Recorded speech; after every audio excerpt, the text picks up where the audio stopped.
ನಮಸ್ತೆ ಹೇಳಿ sir. ಗುರ್ಲಕ್ಷ್ಮಮ್ಮ sir. ಅಂಗಡಿ ಏನ್ ಹೆಸರು ಹಾಕಿಲ್ಲ ಸರ್. ಅವಾಗಿ ನಿಂತು ಮರುಸ್ವಾಮಿ ಮೀನ್ ಅಂಗಡಿ ಅಂತ ಮಾತ್ರ ಹೆಸರು ಸರ್.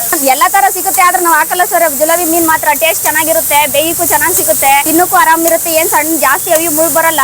ಅದರಿಂದ ಜಿಲೇಬಿ ಒಂದೇ ಬಳಸೋದು. ಈ ಕಡೆ ಎಲ್ಲ ಪ್ರೆಸ್ ಮೀನು ಸರ್. ತಂಗಳ ಮೀನ್ ಗಿಂಗಳ ಮೀನ್ ಮಡಗಲ್ಲ, ಐಸ್ ಫಿಟ್ ಮಾಡಲ್ಲ. ಅಲ್ಲಿದಲ್ಲೇ ಎಷ್ಟು ತಂದಿರ್ತಾವ ವ್ಯಾಪಾರ ಮಾಡ್ಕೊ ಅಂಗಡಿ ಕ್ಲೋಸ್ ಮಾಡ್ಕೊತಾರೆ. ಹಂಗಾಗಿ ಜನ ಬುಡಿಕ ಬರ್ತಾರೆ ಅಷ್ಟೇ. ಇಗ್ನೂರ್ ಡ್ಯಾಮು ಸರ್. ರಜಾ ಏನಾರು ಇಂಪಾರ್ಟೆಂಟ್ ಫಂಕ್ಷನ್ ಇದ್ರೆ ರಜಾ ಮಾಡ್ತೀವಿ. ಹಬ್ಬಗಳಲ್ಲಿ ಮೇನಾಗ ಒಂದ್ ದಿನ ರಜಾ ಮಾಡ್ತೀವಿ. ಎಲ್ಲ ನಂಬರ್ ಮಾಡಿಕೊಬಿಟ್ಟಿದ್ದಾರೆ, ಫೋನ್ ಮಾಡ್ಕೊ ಬರ್ತಾರೆ. ಯಾರು ಮೀಡಿಯಂ ಆಗಿ ಬರಲ್ಲ. Fix 40ರಿಂದ start sir. 150, 200, 300 ರೂಪಾಯಿ ಗಂಟೆ ಇರುತ್ತೆ. ಇದೆಲ್ಲ ಒಂದು 50, 60, 12 ಗಂಟೆಯಿಂದ ಸ್ಟಾರ್ಟ್ ಮಾಡ್ತಾರೆ. ಬುಯಿನದೊಡ್ಡಿ ಅಲ್ಗೂರಿಂದ 4 ಕಿಲೋಮೀಟರ್ ಸರ್. ಬುಯಿನದೊಡ್ಡಿಗೆ ಬಂದ್ರೆ ಫಸ್ಟ್ ಅಂಗಡಿ ನಮ್ದು. ಇನ್ನೊಂದು ಕೆಳಗಡೆ ಅಂಗಡಿ ಮಾಡಿದ್ದು ಅದು ಮುಚ್ಬಿಟ್ಟು ಬಿಡಿಸ್ಕೊಬಿಟ್ರು. ನಮ್ದೇ ಫಸ್ಟ್ ಹಳೆ ಅಂಗಡಿ, ನಮ್ದೇ ಈ ಊರಿಗೆ. ನಾವು ಅಂಗಡಿ ಮಡಗೋ ಗಂಟ ರೋಸ್ಟ್ ಮೀನು ಅನ್ನೋದೇ ಇರ್ಲಿಲ್ಲ. ಸ್ಟವ್ ಮಾಡಿಕೊಂಡು ಸೀಮೆನೆ ಸ್ಟವ್ ಮಾಡಿಕೊಂಡು ಆಗ್ತಾ ಇದ್ದು. ನಾವು ಸುಮಾರು ಪಾನಿಪುರಿ ಆಯ್ತು, ಗೋಬಿ ಮಾಡುವ ಎಲ್ಲ ಮಾಡಿ ಲಾಸ್ಟ್ ನಾವು ಗೋಬಿ ಪಾನಿಪುರಿ ಮಾಡಿದ್ರೆ ಅಲ್ಲಿ ಗೇಟಲ್ಲಿ ಮಾಡ್ತಾ ಇಗ್ಲೂರಿಂತ ಬಂದು ತಿಂತಾ ಇದ್ರು. ಹಂಗಾಗಿ ಮನೆಗೆ ಸುಮ್ಮನೆ ಮಸಾಲೆ ಆಡ್ಸ್ಕೊಂಡು ಮನೆಗೆ ಮಾಡ್ಕೋಕ್ ಹೋಗಿ ಅಂಗಡಿ ರೋಸ್ಟ್ ಮಾಡೋದು.